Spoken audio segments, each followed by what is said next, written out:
हर हर महादेव।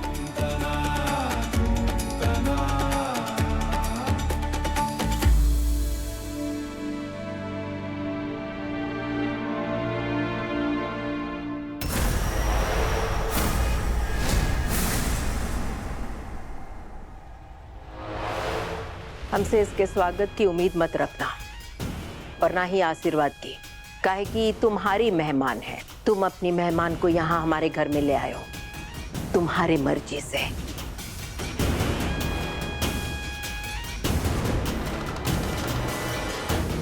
और अपनी मेहमान से ये भी कह देना कि अगर इस घर में रहना है ना तो तौर तरीके सीखने पड़ेंगे। तो बता दीजिए आपके संविधान के क्या नियम है, ताकि हमसे कोई गलती या फिर गलतफहमी ना हो। सासू माँ, सबसे पहला नियम, मेहमान आए हैं तो मेहमान बनकर ही रहना चाहिए इस घर में। परिवार के मामले में दखलंदाजी नहीं चाहिए। कोशिश करेंगे।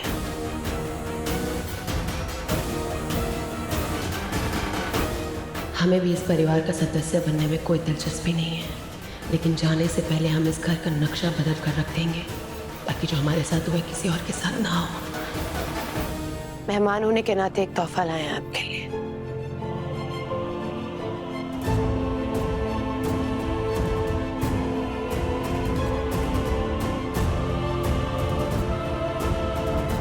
हमारी माई ने भेजा है आपके लिए।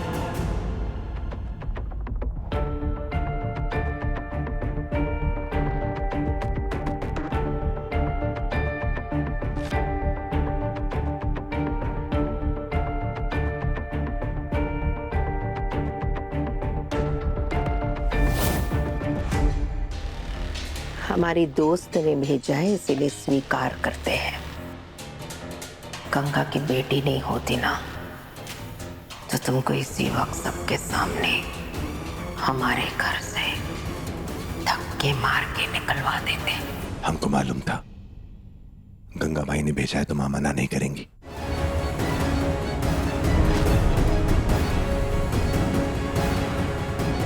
मेहमान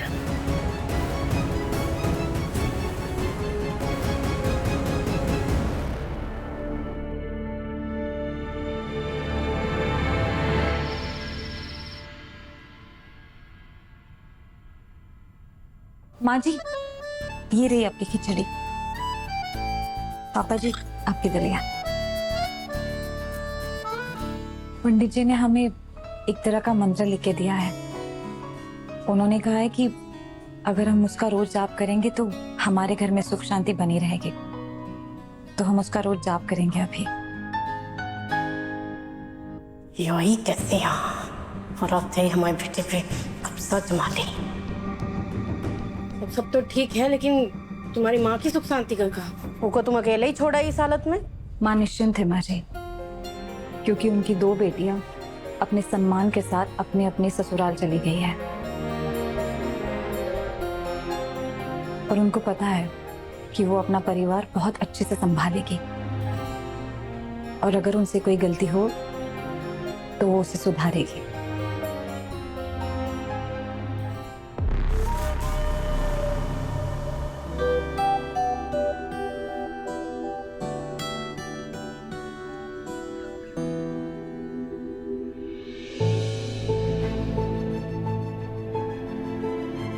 हमें तो रास्ता मिल गया है भगवान, अपने ससुराल में अपनी जगह बनाने का।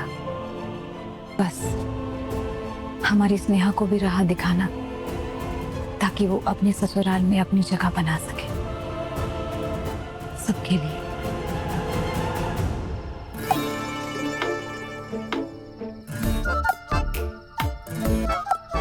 भैया जी, भैया जी, भैया जी, यार जीवन में कुछ अच्छा हो या बुरा आपका टहलना का नहीं खत्म होता यार।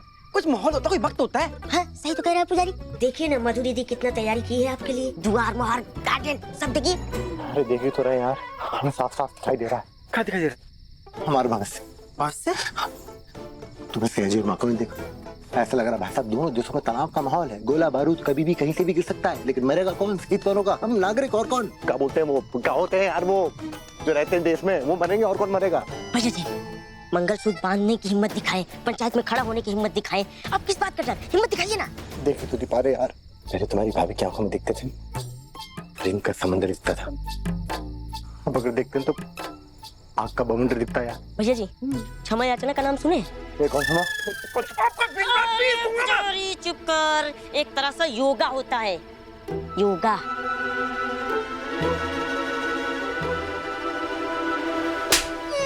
भैया जी, इसी को कहते हैं क्षमा याचना, एक प्रकार से माफी योगा। तो ऐसा बोलो ना, वहाँ तो बता क्या होता है वो। हम बताते हैं आपको, करके दिखाते हैं।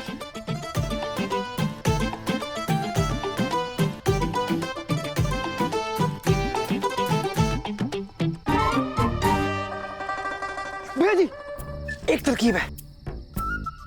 दूध ए पुजारी, ये दूध तो दुल्हन लेके आती है। लाती है, आम दुल्हन लाती है।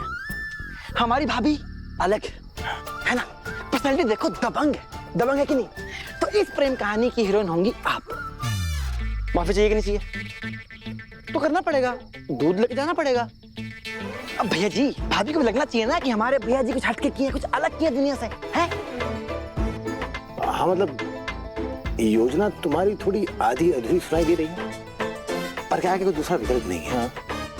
तो वक्त आने पे गधे को बाप बनाना पड़ता है, तो ठीक है, कोशिश करते हैं, आजमा के देखते हैं क्या हो जाए।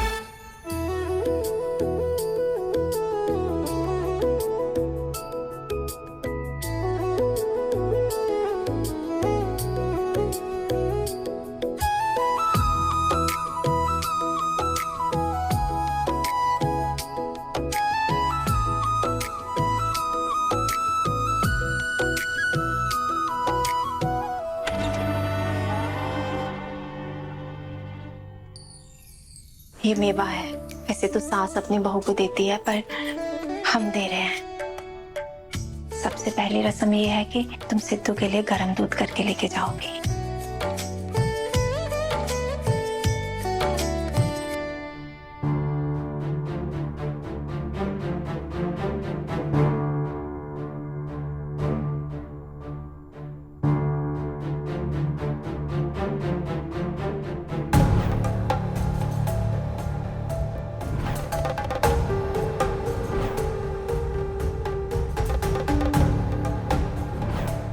ये सहाना की शादी का निमंत्रण पत्रिका है।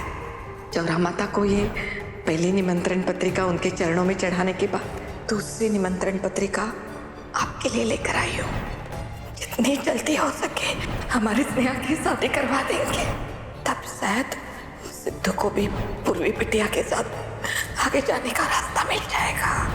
हमको लगा हमको एक सच्ची और अच्छी दोस्त मिल गई, जो दूसरों की तरह हमारी हैसियत और ताकत के कारण खुशामद नहीं करती, बल्कि हमारे दिल और इरादों का सम्मान करती है।